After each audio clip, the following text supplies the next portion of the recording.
ऐसे ही हमारे यहां प्रेत बाधा के जब तुम्हें परेशान करती है तो हम लोग क्षेत्रपाल महाराज को आह्वान करते हैं और क्षेत्रपाल महाराज को टैक्स देते हैं, तो सभी ग्रह न्यूट्रल हो जाते हैं। हवन होता है देवताओं के लिए,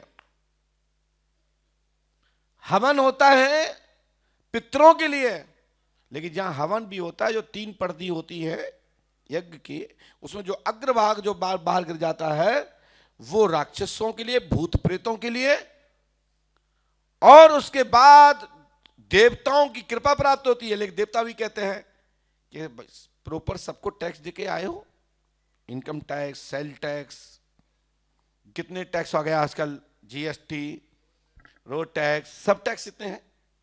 तो भूतों का टैक्स कौन लेता है, ग्रहों का टैक्स कौन लेता है? क्षेत्रपाल महाराज, जो हर गांव में भूपाल देवता के नाम से जाने जाते हैं। भूपाल, जिसको भूमिया देवता कहा जाता है। भूमिया, हर गांव का एक भूमिया होता है।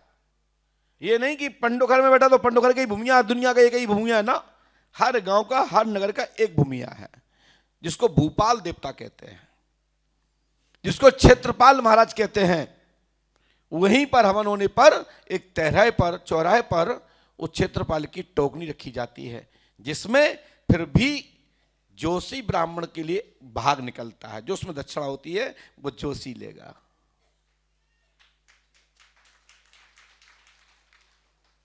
होता है, देखा आपने, वो आपके ऊपर से उतारा करता है हवन के दौरान।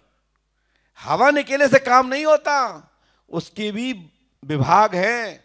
हमारे यहां जब यज्ञ में बैठते हो तो मंडप पूजन होता है, एक एक देवताओं का आह्वान होता है, यहां तक कि नवग्रह से लेकर के सभी देवी देवता, उसके जितने भी मंडल हैं, उस मंडल के जो अधिकारी है, सभी को एक एक खंभ पे 16 जो खंभ होते हैं उन पूजन होते हैं।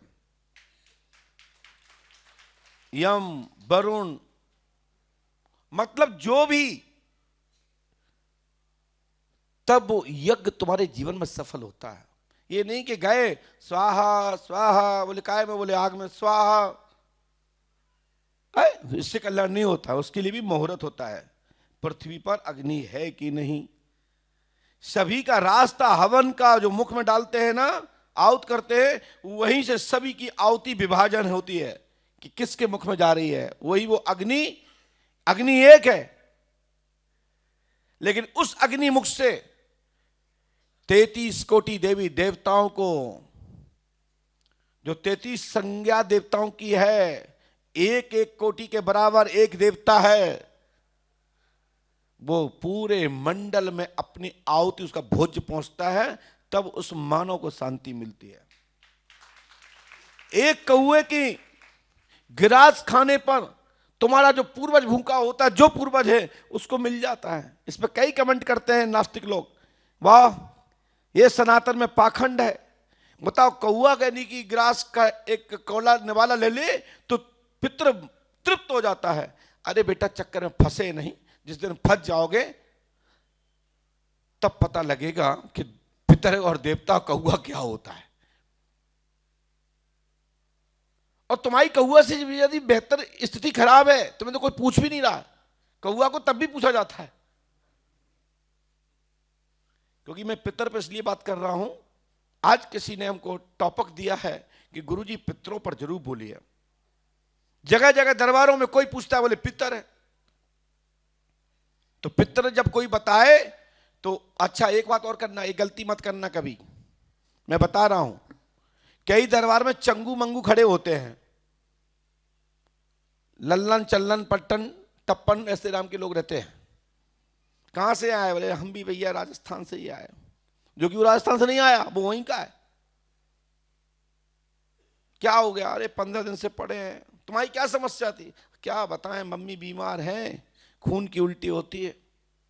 अब वो उन्हीं के चेला, उन्हीं महाराज एक आया है, हाथ में चूड़ा पहने हैं बहुत सारे, एक पगड़ी बांधे, काला टीके लगाए, इसकी मम्मी बीमार रहती है, खून की उल्टी होती, पक्की गारंटी है।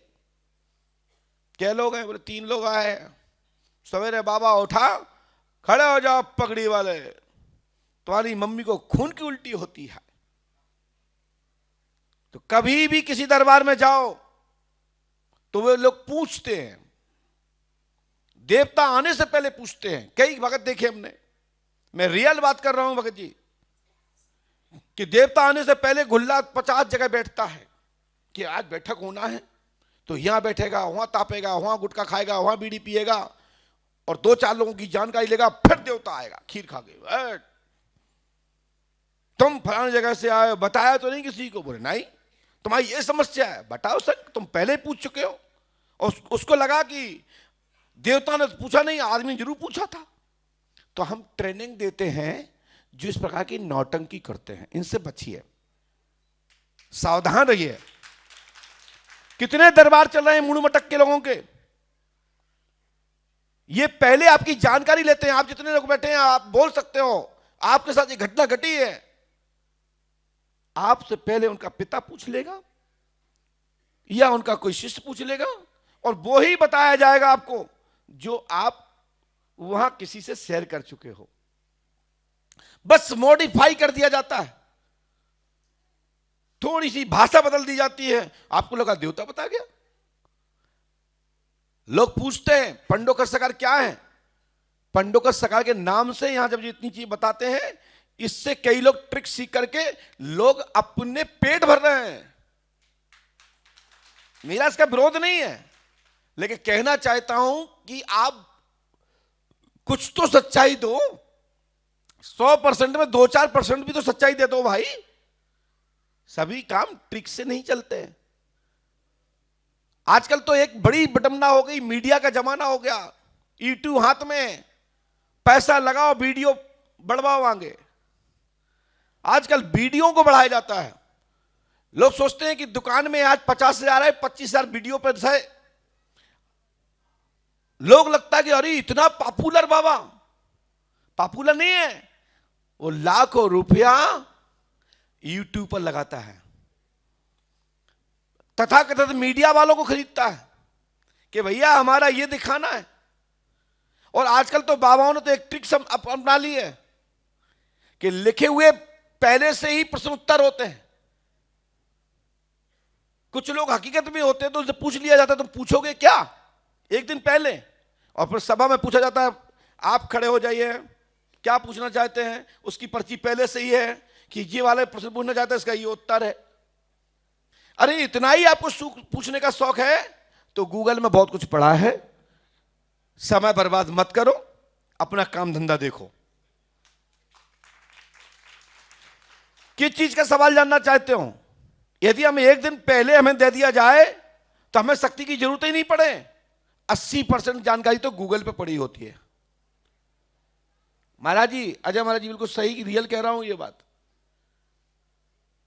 यदि कोई सवाल का जवाब पूछना है तो किसी भी आचार्य के सामने तत्काल खड़े होइए और तत्काल आपको जवाब मिलेगा तो 100% मिलेगा, और 2 दिन बाद मिलेगा तो 60% मिलेगा।